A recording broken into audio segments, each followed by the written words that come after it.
tanda-tandanya kita itu sudah memasuki masa menopause. Nah, bagaimana kita mendiagnosis bahwa kita sudah menopause? Ada beberapa kondisi yang memang bisa terjadi menopause dini.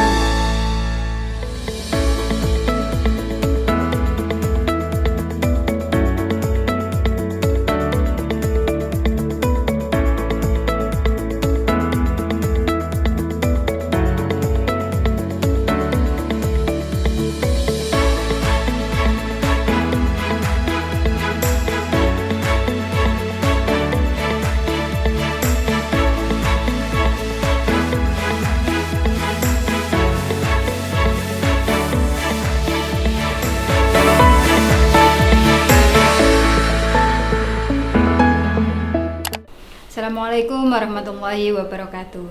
Perkenalkan, saya Dr. Wafi, dokter spesialis kandungan di RSUD Sumberjo Bojonegoro. Kali ini kita akan berdiskusi tentang menopause. Nah, menopause adalah berakhirnya siklus menstruasi pada perempuan yang terjadi secara alami. Biasanya munculnya pada usia 45 hingga 55 tahun. Dan tandanya kita akan berhenti menstruasi selama minimal 12 bulan. Yang pertama, kita akan melihat adanya perubahan dari siklus menstruasi kita.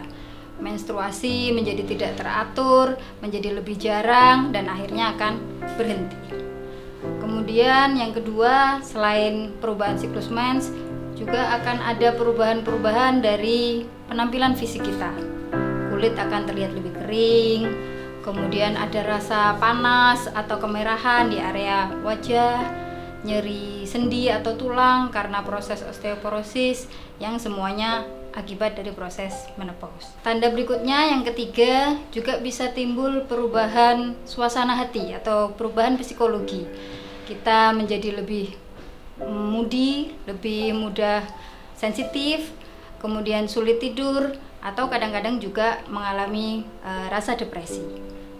Kemudian yang terakhir, yang keempat, ada perubahan dari seksual yang kita alami, seperti vagina terasa lebih kering atau juga penurunan dari gairah seksual. Kita lihat ya, dari siklus menstruasi kita sudah berhenti menstruasi selama minimal 12 bulan atau 1 tahun secara berturut-turut. Selain dari siklus menstruasi, kita juga bisa memastikan dengan pemeriksaan hormon perempuan untuk tahu kadarnya. Jadi ada 2 hormon yang kita cek, yaitu hormon follicle stimulating hormone atau FSH, yang kedua hormon estrogen atau E2. Sebenarnya menopause adalah proses yang alami yang akan kita jalani.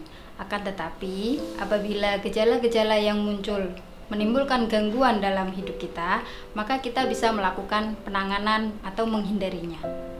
Contohnya, untuk gejala-gejala yang seperti rasa panas di wajah atau di tubuh, kita bisa menghindari makanan atau minuman yang terlalu panas, yang pedas, atau berkafein dan beralkohol supaya gejala itu tidak muncul. Juga kita bisa menggunakan bahan-bahan pakaian yang nyaman, yang tidak menimbulkan sensasi panas sehingga mengurangi keluhannya.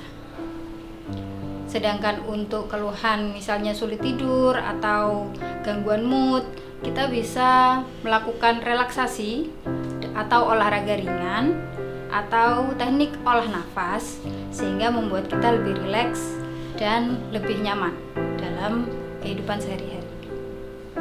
Kemudian yang tidak kalah sering juga masalah yang dikeluhkan oleh perempuan menopause, adanya masalah saat berhubungan seksual dengan suami. Kita bisa memberikan penanganan berupa tambahan pelumas untuk vagina yang berbahan dasar air sehingga mengurangi nyeri saat dilakukan berhubungan seksual pada masa menopause. Kemudian yang tidak kalah penting juga, kita harus menerapkan pola makan yang sehat, tidur yang cukup, dan melakukan olahraga ringan secara rutin supaya kita bisa hidup dengan lebih enak tanpa gejala yang mengganggu dari menopause ini. Menopause memang bermacam-macam munculnya pada wanita. Rentangnya antara usia 45 hingga 55 tahun. Tiap orang bisa berbeda-beda munculnya. Yaitu menopause yang terjadi pada usia 40 tahun atau kurang.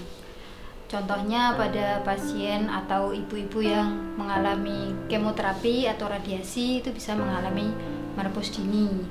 Atau mungkin perempuan yang mengalami operasi pengangkatan rahim disertai dengan pengangkatan indung telurnya, sehingga dia akan mengalami menopause walaupun usianya lebih awal. Yang ketiga, biasanya ada gangguan imunologi atau gangguan penyakit genetik yang menyebabkan dia mengalami menopause lebih awal. Selain kondisi-kondisi itu, pada umumnya memang usianya 45 sampai 55. Yang harus disadari bahwa memang proses ini proses alami ya. Ini proses yang akan terjadi pada kita semua, sehingga tidak perlu khawatir secara berlebihan. Untuk gejala-gejala atau tanda-tandanya yang menimbulkan gangguan, maka kita bisa melakukan penanganan.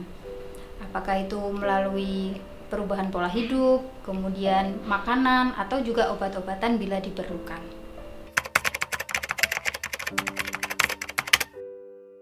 Makanan yang mungkin sebaiknya kita tingkatkan ya konsumsinya saat kita menopause supaya tanda-tanda dan gejalanya tidak mengganggu, antara lain makanan yang banyak mengandung serat, buah-buahan dan sayuran, kemudian biji-bijian, dan juga mengurangi yang terlalu banyak gula, lemak, atau minyak, sehingga nanti gejala-gejala menopause-nya akan terasa lebih ringan.